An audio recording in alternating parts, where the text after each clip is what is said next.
Are you ready for change in America?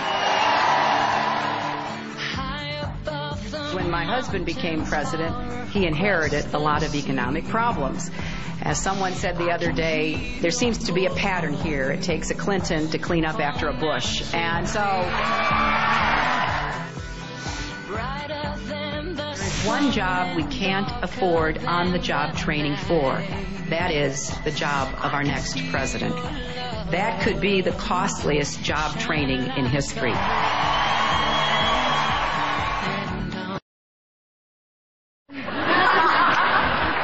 Now, I know I'm sometimes accused of not being able to make a choice.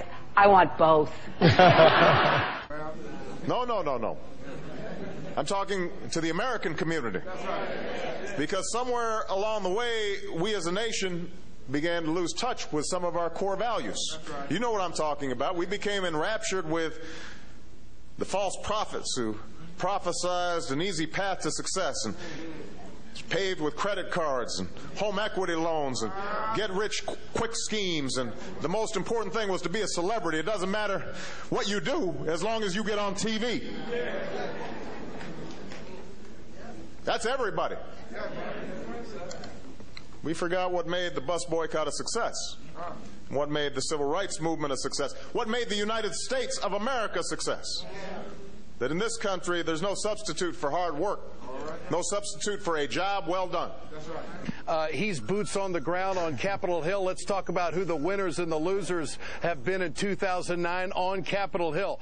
I also have their healthcare lobbyists. You know, these people were essentially paid millions upon millions upon millions of dollars to derail healthcare reform, and for better or worse, they actually succeeded. It was when Hillary was asked a question about likability, and she answered in a rather charming way, saying her feelings had been hurt, and then praising Obama that he was likable and saying, but I'm not so bad.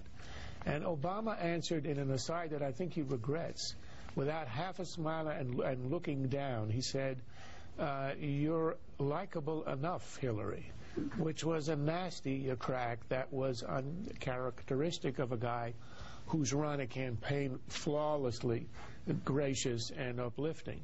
Now, I don't know how many people it affected. The mainstream media did not want to interfere with their story of the canonization of Obama, so it wasn't played, but 9 million Americans saw it. And they saw her gracious answer. I think that and the incident in the coffee shop. He's very likable. I agree with that. I don't think I'm that bad. You're likable enough. Thank you so much.